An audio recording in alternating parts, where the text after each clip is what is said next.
Sensiz her səhər eyni yorğunluq,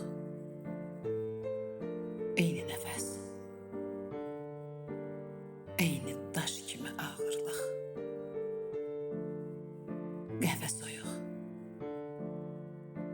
küçələr kimsəsiz, adamlar adamsız. Gözlər yol çəkir,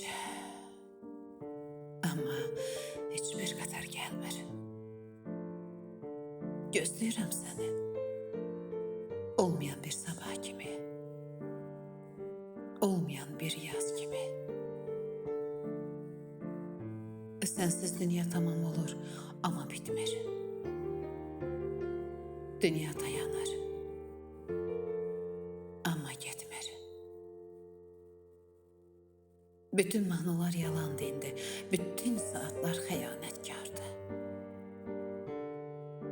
Zaman mənə toxunmur, çünki sensiz heç bir an yaşanmır.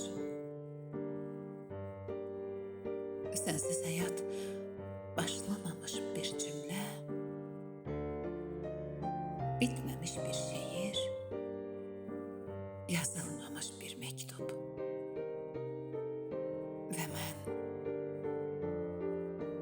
Və mən itirilmiş bir nöqtə,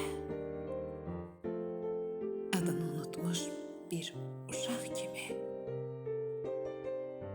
sensizliyə bükülürəm.